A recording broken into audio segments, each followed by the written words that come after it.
For today's math lesson, I'm going to be giving you all another project to complete. Woohoo! If you remember, at the end of topic 6, I gave you all a project about phones. You got to create a tally chart when you asked people in your family or your neighborhood about the different types of phones that they used. Today, we are going to be doing something a little bit different. We are going to be talking about parents and babies. Our friends up here say, all babies do different things to help them survive. They might cry or make noise to let their parents know that they need something. Wow, let's do this project and learn more. The first step that you will do is find out.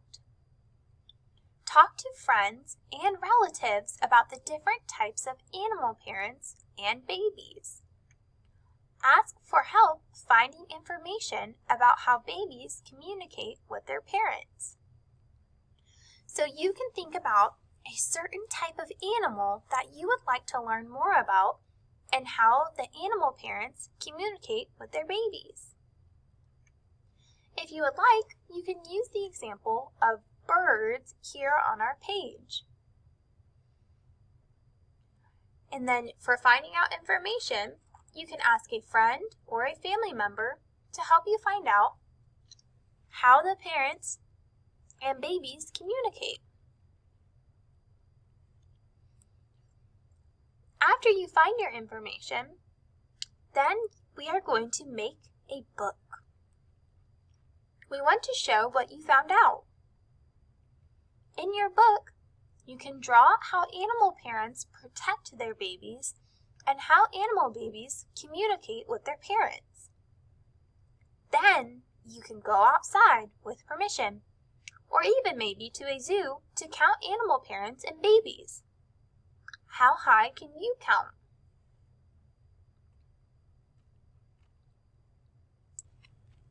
Now, I'm going to show you how to make your booklet.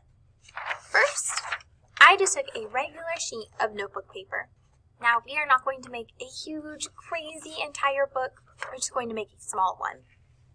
Now, you can make your book a few different ways. This is just how I'm going to make mine. So first, I'm going to start by taking my paper, like this. I'm going to fold it down. Some people may call this hamburger style. So I'm going to line it up, make sure it matches the best that I can. And then I'm going to crease it. So all I did was just fold my paper in half.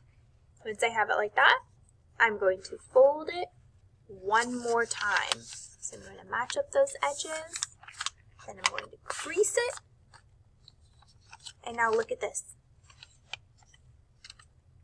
Looks like a little book.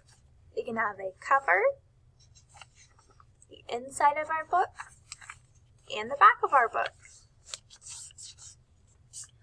Now, this is what my style of book looks like. If you wanted to fold yours a little bit different, you absolutely can. So I think I'm going to start with using my pen. So I picked pigs, of course, because pigs are my favorite kind of animal.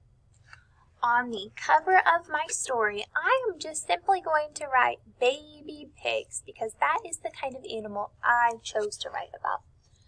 So on my cover, I am just going to write baby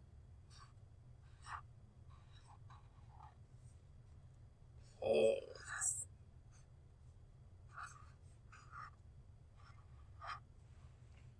And then, why not, I'll draw a little picture of my baby pig. Hey, not too bad. Not too bad, that baby pig. Okay, so I have the cover of my story, so now I'm going to open it and I'm going to write about some of the information that I found when researching. Now, in our project, we are talking about different kinds of animal parents and babies. We wanted to find out about the different ways that these animal parents can communicate with their babies. Now, you could pick any animal you would like to research about. And remember, if you're going on your computer or on the internet, you might need a parent or an older relative to help you find this information. Now, mine was baby pigs. The information that I found out about how baby pigs and their parents communicate is that the baby pigs will squeal really, really loud and sometimes even grunt, kind of like this. Or even. So I'm going to take that information that I found out and I'm going to write it on my page and then I'm going to draw my picture because it also told us that we can draw a picture to show how our animal babies and parents communicate. So for my page here, I'm going to write the information that I found out. So I am going to say baby pigs will squeal or grunt for their parents.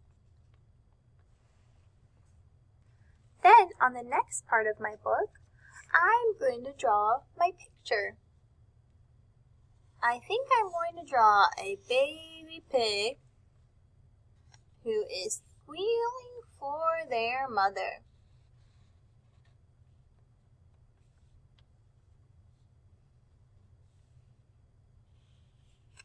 There's their body and their little legs. And I think I'm going to draw a big speech bubble next to them. Let's see, how would a squeal sound? How can I write that? Wee! Alright, W-E-E-E-E. Like in that song. This little piggy went to the market, and this little piggy did not. And then the little piggy goes, wee, wee, wee, all the way home. So I think that is how I'm going to leave the inside of my story. So on the cover, I wrote my title. On my next page, I wrote how the animals and babies communicate. Then I draw a picture of that. And I think on my last page, I'm going to save that for when I go outside.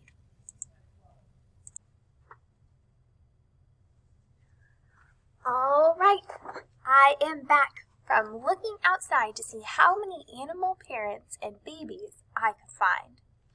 So on the back of my story on my last page, this is where I'm going to write the animals I saw and then add the total number.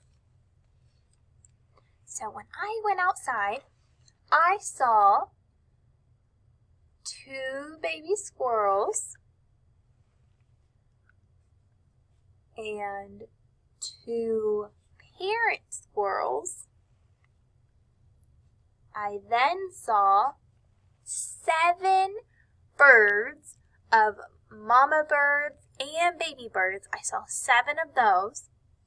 And then I looked on the ground and I saw some very, very small animals, insects. I saw 10 ants, and then I saw a mother worm and a baby worm. So now I'm going to add up my total to find out how many parent and baby animals I saw outside. First, I'll start with 2 plus 2. Well, that is 4. 4 plus 7. That is 11. 11 plus 10. 21. And 21 plus 2. 23.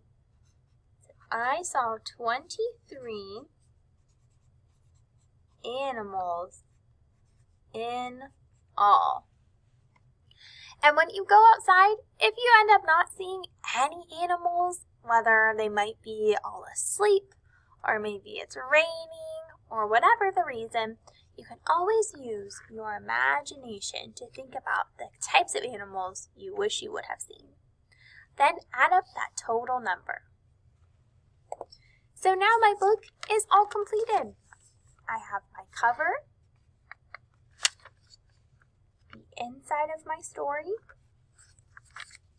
and my adventure outside. And that is the end of my project. This was so fun to make. Maybe if you have some extra time at the end, you can even color in your story. I hope you had so much fun completing this STEM project today. I would love to continue doing projects with you all during math time, so if there are any projects that you would like to see us do, or if you just like doing projects in general, you can give me a thumbs up or tell me during class that you really like doing these projects so I know to give us some more to do. I can't wait to see your finished project. I'll see you later.